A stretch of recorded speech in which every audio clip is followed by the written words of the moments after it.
Rambam Rabbi Moshe Bar Maimon dans Ilchot Teshuvah, la halachot du repentir au chapitre 2 à halakha 2, là-bas il explique comment faire Teshuvah. Il y a une très grande mitzvah de la Torah de se confesser auprès d'Akadosh Baruch Hu, de demander pardon et de demander à Hashem Yitbarach de nous pardonner. Le Rambam nous dit au départ, il y a la confession. Ça veut dire quoi la confession? Admettre que nous avons fait quelque chose de mal. Certaines personnes pensent que profaner le Shabbat, ne pas mettre des téphilines, manger non cachère, oh ça va, c'est pas grave. Mais malheureusement, c'est une grande faute d'après la Torah. Et là, il faut absolument admettre que nous avons fait une erreur, une faute. Donc, c'est comme un malade. Tant qu'il n'admet pas qu'il est malade, on ne pourra jamais le guérir. Alors, il en est de même pour une personne qui rend malade son âme. L'âme, elle est malade et il dit non, pas du tout. Donc, il ne pourra jamais faire Teshuvah. Ensuite, il y a une deuxième condition que le Rambam nous dit, un processus de la Teshuvah, plutôt pas condition, mais un processus, c'est la résolution. Ça veut dire de ne plus jamais commettre cette faute. Ça veut dire s'engager auprès d'Hachem, voilà, aide-moi à ne plus jamais recommencer cette faute. Et après, c'est de regretter, pas de se dire, ah, tu te rappelles à l'époque comment on mangeait les escargots et puis les lézards, vous voyez, et comment c'était bon. Alors c'est évident que cette personne-là ne regrette pas. Donc il faut regretter avec conviction et sincérité les péchés que nous avons faits auparavant, dans le passé. Et la quatrième et dernière condition du processus de la Teshuvah que le Rambam mentionne, c'est l'engagement pour l'avenir. C'est-à-dire que la Teshuvah ne sera complète que lorsque, face aux mêmes circonstances déjà rencontrées, par exemple une personne, elle adore les crabes, et elle se dit, oh là là, il faut que je surmonte maintenant parce que j'ai fait Teshuvah, et il ne faut pas que je mange ces crabes-là. Alors, cette personne, si elle surmonte, à ce moment-là, sa Teshuvah est acceptée. Et de surmonter, d'être capable de s'abstenir de tomber dans le même péché.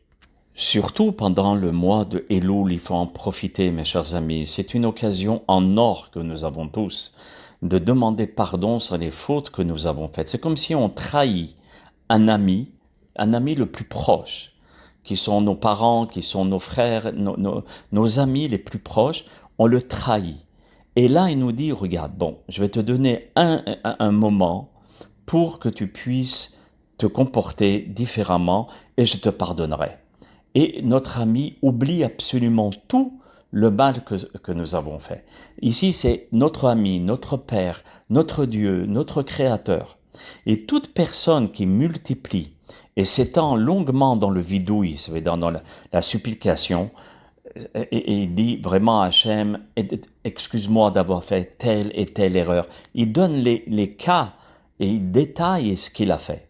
Cette personne-là est digne de louange comme on le voit dans nos poskim. Vous savez, à l'époque du Beth Amikdash, du temple de Jérusalem, les personnes qui avaient commis des fautes apportaient un sacrifice expiatoire. Mais même avec un sacrifice, avant d'offrir le sacrifice, ils procédaient à ce qu'on appelle le tachanoun. Tout ce que je viens de vous dire, ça veut dire de regretter, de dire la faute que nous avons faite, de ne plus jamais recommencer, de reconnaître la faute. Et à ce moment-là, c'était accepter son korban.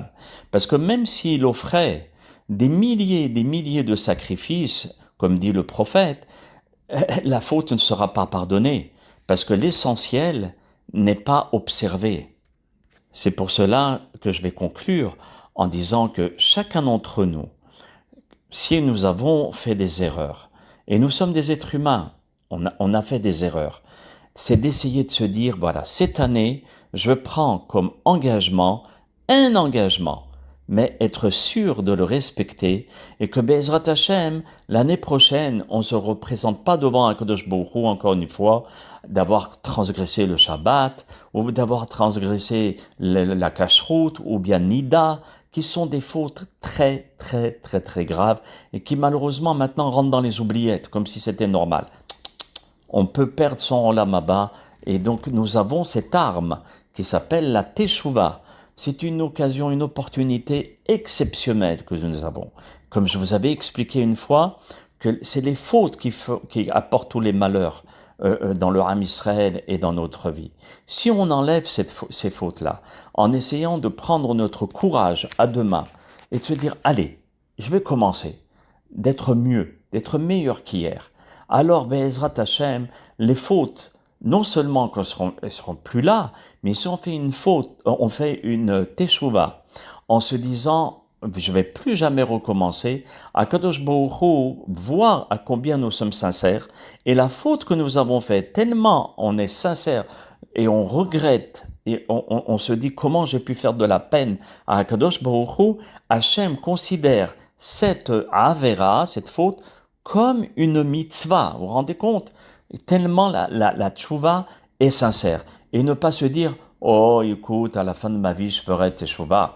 Celui qui pense ainsi, nos sages, et aussi dans le Sefer Yirmiyahu, on voit au chapitre 33, au verset 25, là-bas, où il dit, cette personne-là, qui dit, je vais me repentir plus tard. C'est un sot. Et on lui donnera pas l'occasion de se repentir, comme il est mentionné dans la Gemara Yoma 21b, dans la Gemara Psachim 68b, etc., etc.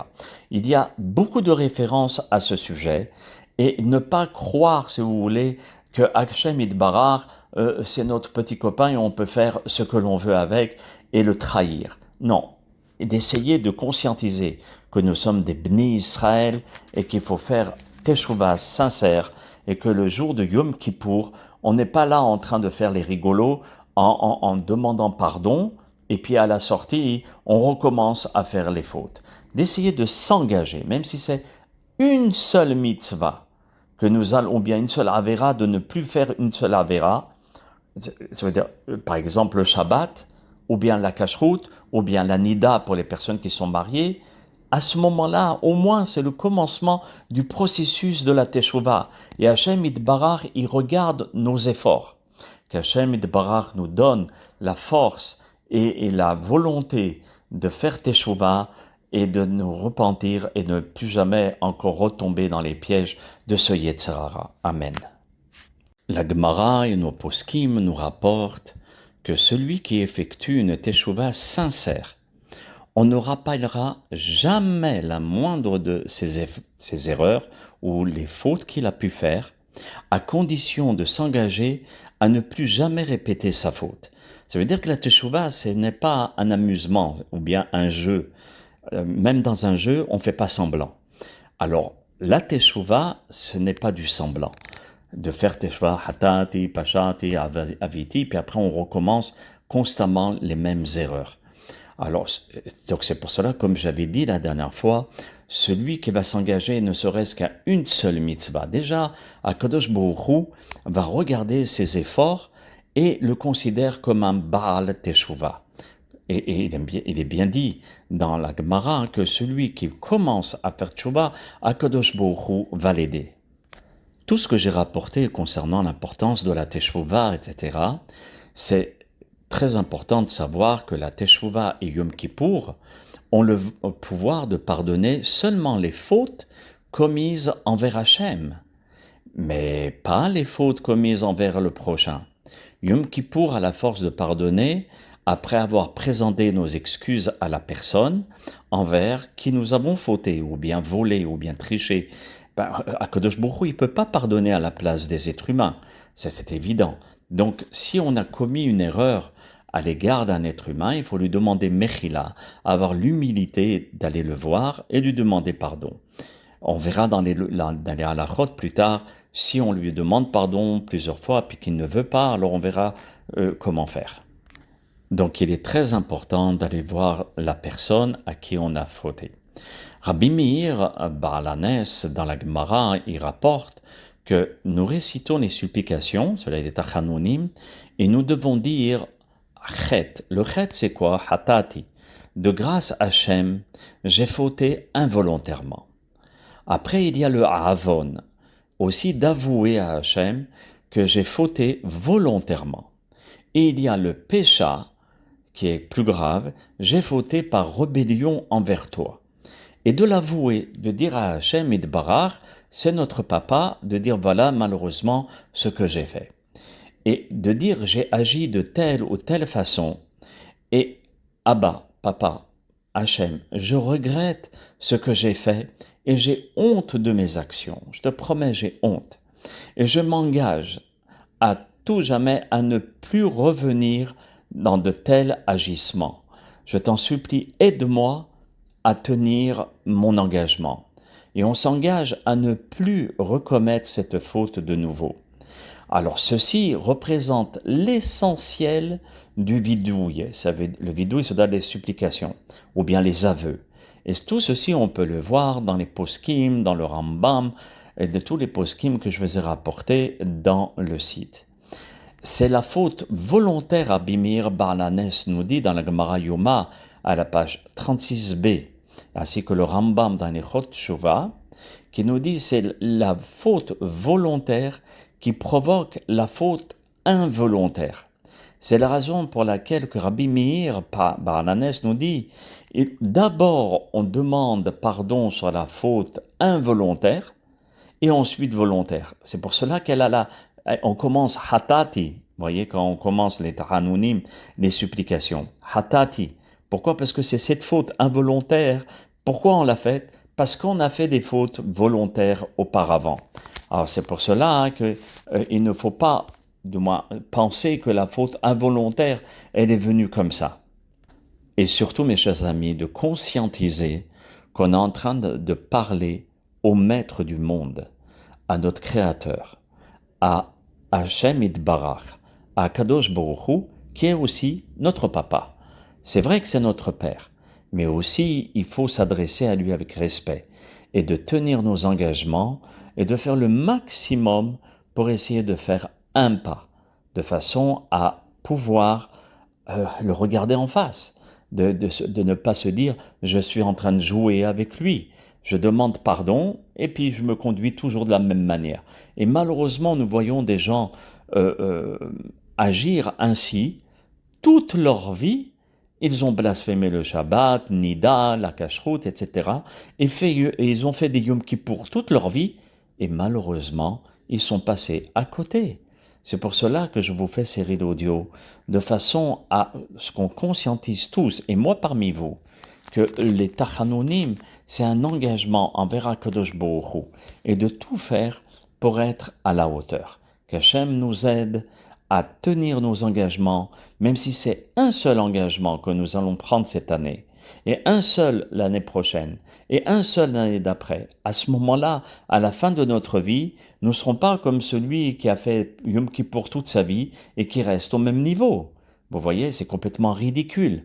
Être un ben Israël, c'est porter une couronne et savoir la porter. C'est ça.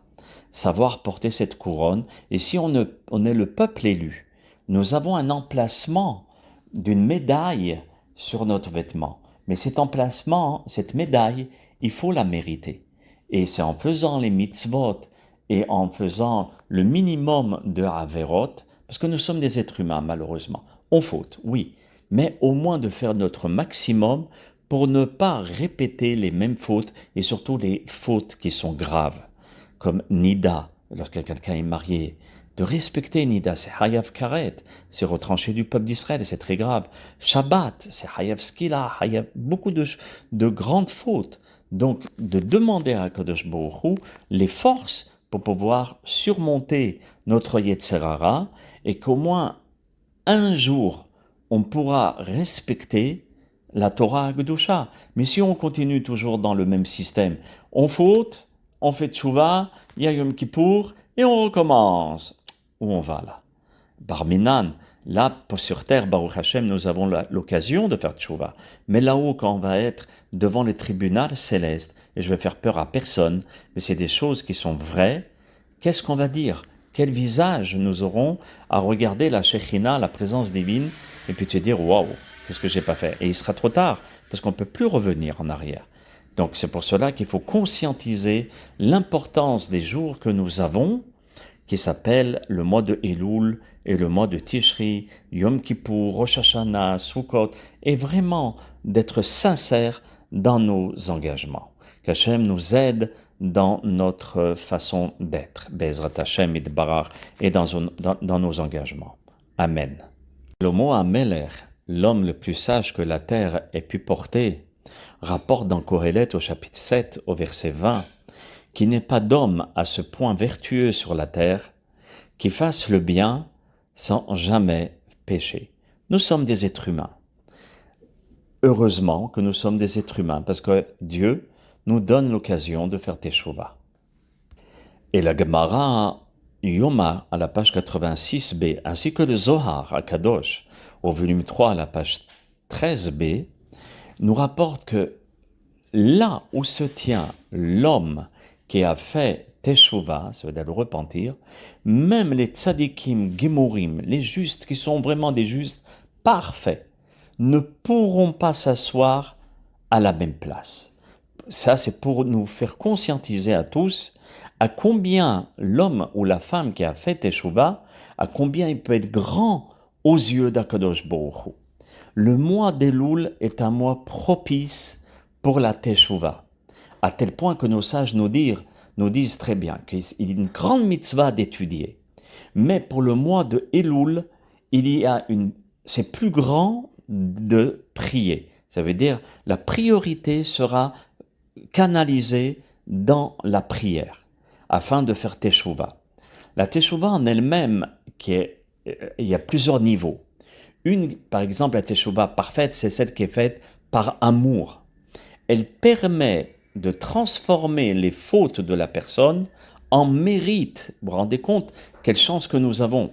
C'est ainsi que le pouvoir ultime de la Teshuvah permet de sublimer et de transformer tout en bien.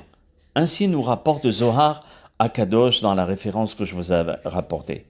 Donc pour nous dire à combien la Teshuvah a une puissance colossale. Et je vous invite à regarder toutes les références qui sont dans le site internet, dans notre site, pour dire que la Teshuvah, combien elle est puissante. Et il s'agit ici des aveux qui sont verbaux et des engagements sincères. Nous apprenons de là qu'avouer ses fautes envers Akadosh Baruch Hu et de s'engager et de ne plus recommencer, ceci est un commandement de la Torah. Regardez les références qui sont marquées dans le site, dans le Sefer Bereshit, au chapitre 4, au verset 7, au Sefer Vaikra, chapitre 4, etc. Allez voir les références, analysez l'importance de la Teshuvah, à combien elle est puissante. Nous avons cette arme. Profitons-en pendant ce mois-là pour s'engager auprès d'Akadosh Baruch Hu afin de nettoyer toutes les fautes. Et vous savez, par le fait qu'on va nettoyer nos fautes, on pourra faire venir Mashiach Tzidkenu, aussi bien les fautes vis-à-vis d'Akadosh Baruch Hu que les fautes vis-à-vis des gens, de nos semblables. Qu'Hachem Yitbarach nous aide à arriver à ce niveau et Bezrat Hashem de nous pardonner et de faire venir Mashiach Tzidkenu. Amen Keni Ratzon.